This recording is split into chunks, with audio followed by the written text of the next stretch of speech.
La maquetación.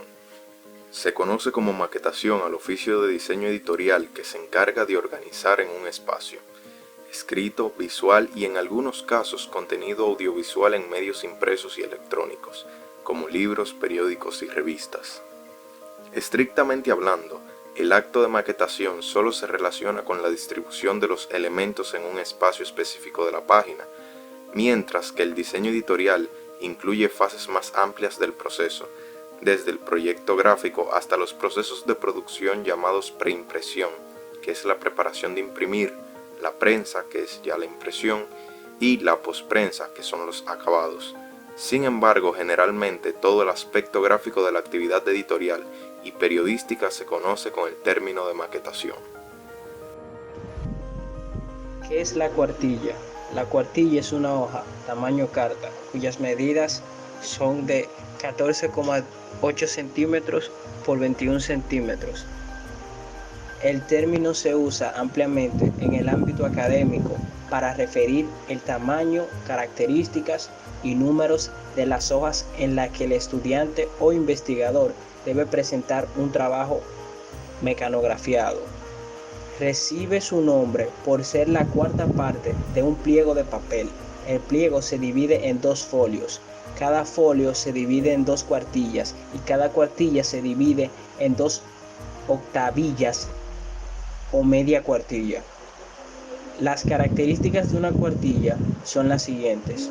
Aunque la cuartilla tiene toda la clase de usos, particularmente en el mundo académico, la cuartilla debe poseer unas características esenciales que forman parte de las técnicas de investigación, recursos esenciales para el desarrollo y presentación de estudios.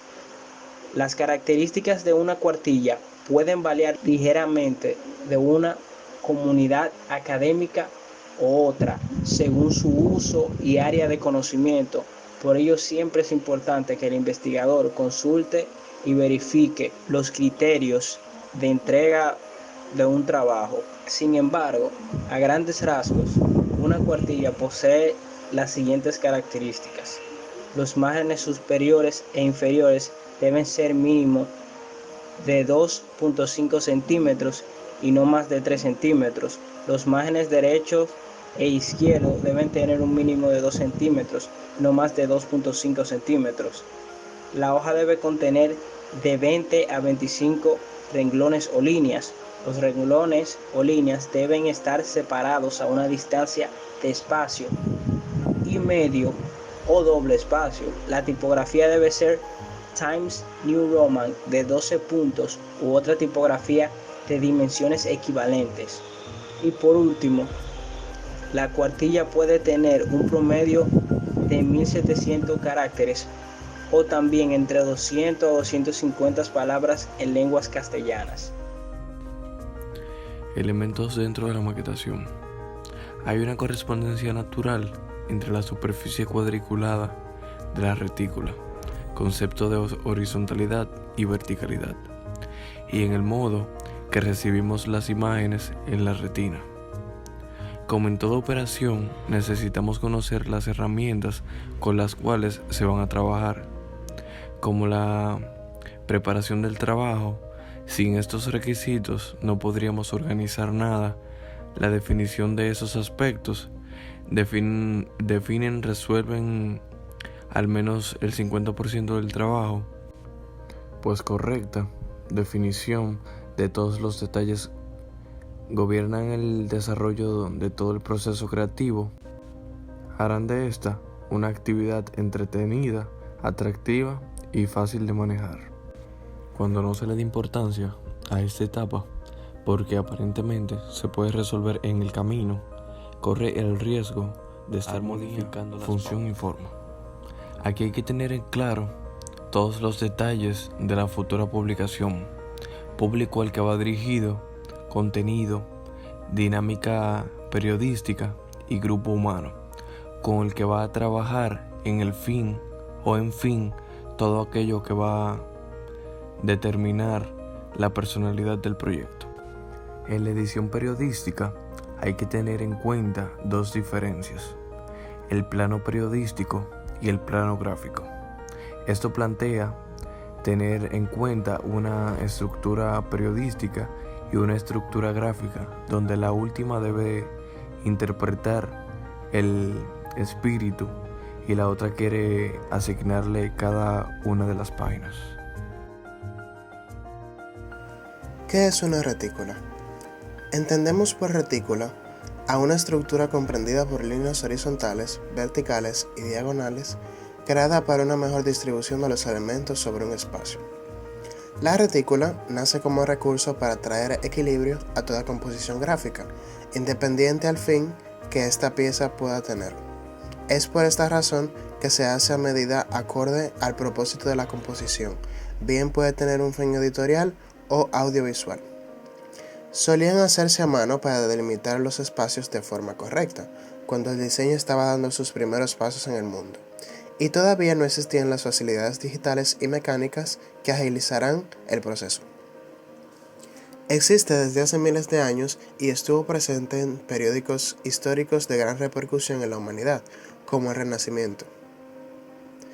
En esta fascinante etapa de la mente humana y desarrollo del ser humano, se utilizaban las retículas para estudiar las proporciones del cuerpo humano.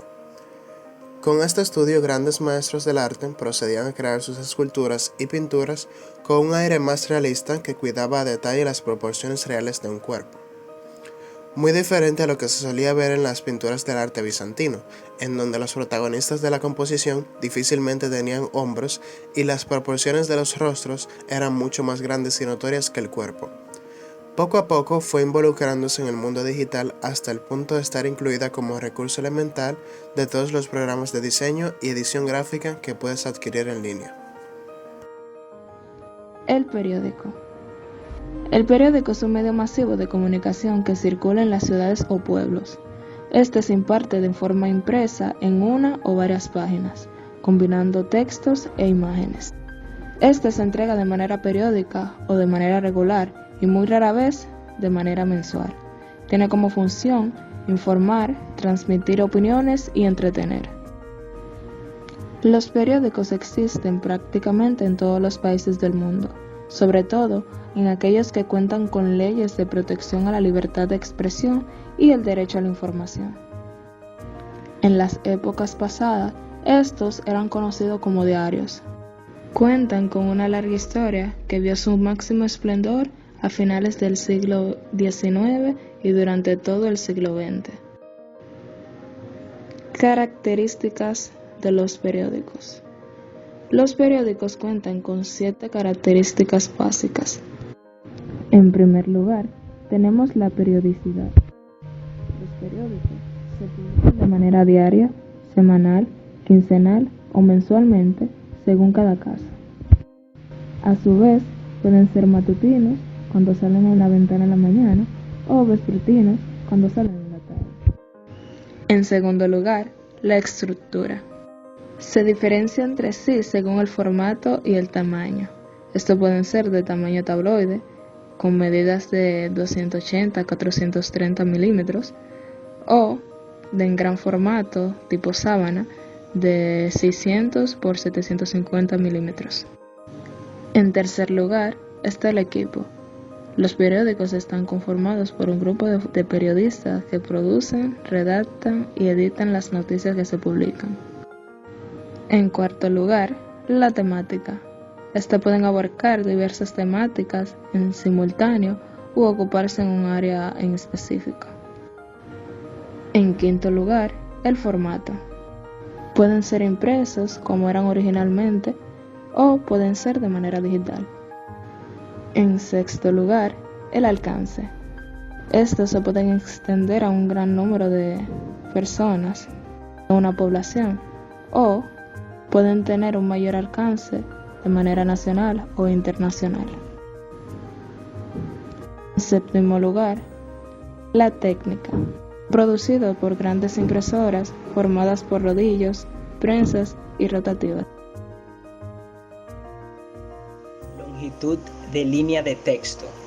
Leer líneas de texto muy largas cansa a nuestros ojos, que necesitan las pausas que nos proporcionarán los saltos de líneas. En el momento de cambiar de línea, los ojos obtienen esa breve pausa que es corta pero suficiente para alargar o para seguir leyendo por más tiempo. En este proceso se asemeja al de un motor que no va a máxima potencia todo el rato para poder seguir funcionando sin sobrecalentarse. El ancho ideal de una línea de texto se encuentra entre los 45 a los 75 caracteres, incluyendo espacios. Cualquier otra medida que supere por mucho ese rango se vuelve difícil de leer. Es demasiado cuyos cambios de líneas entre líneas cortas y demasiado pocos en líneas largas. La longitud orientativa para las líneas de un texto de lectura que está entre 45 a 76 caracteres, incluyendo los espacios, hay que tener en cuenta la longitud media de las palabras de cada idioma que se vaya a usar en la publicación. Tipos de línea en el texto. Cuadratín. Parte de la letra. Renglón. Sucesión de letras formada por palabras separadas por espacios o seguidas de material de blancos. El máximo blanco con el que se puede empezar una línea es el de la sangría. Asimismo será el de la propia sangría el mínimo blanco con el que habrá de terminar una línea de final de párrafo. Línea abierta. Aquella cuyo espaciado entre palabra y palabra es el máximo permitido. Línea apretada. Aquella que entre palabra y palabra tiene el mínimo espacio permitido. Áurea horizontal, también llamada sección áurea, es la línea que resulta de aplicar las medidas de la página, la proporción áurea. Queda a la altura de los 5/8 de la altura de la página, contando desde el pie. También se puede hallar en páginas con proporciones áureas, restando de la altura la medida del ancho de la misma. Se forma pues un cuadrado, cuya línea superior indica la línea áurea. Áurea vertical. Es la que resulta de aplicar la relación áurea desde el margen de corte del lomo. Corta verticalmente a la línea áurea horizontal.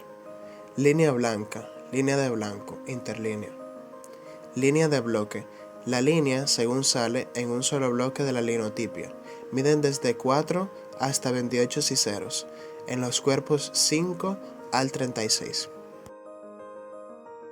Normas de composición dentro del diseño. Una de las partes más importantes y decisivas a la hora de crear un nuevo proyecto de diseño gráfico es el estudio de la composición. Esto es, la disposición de los distintos elementos dentro del espacio visual de manera equilibrada y ordenada, con el fin de transmitir un mensaje al público objetivo. El éxito de un proyecto gráfico reside fundamentalmente en una composición perfecta, que sea capaz de transmitir una idea de manera sencilla y directa. Hay que tener claro desde un primer momento qué elementos vamos a incluir y de qué manera vamos a combinarlos para crear una estructura compositiva armónica. Dentro de la composición entran en juego aspectos como el tamaño, las texturas, colores, pesos. Cada uno de ellos debe de estar en concordancia y dispuestos de manera equilibrada. Crear una composición, al fin y al cabo, es jugar con los elementos. Podemos conseguir diferentes resultados y efectos según el peso, el lugar de la disposición o cualquier otra variación que le demos dentro del espacio. Aunque no existan normas estrictas para una buena composición, hay ciertas directrices generales aceptadas por los profesionales. Número 1. Los elementos dispuestos a la derecha o en el margen inferior tienen mayor fuerza visual, mientras que los situados a la izquierda o en la parte superior dan una sensación más liviana. Número 2.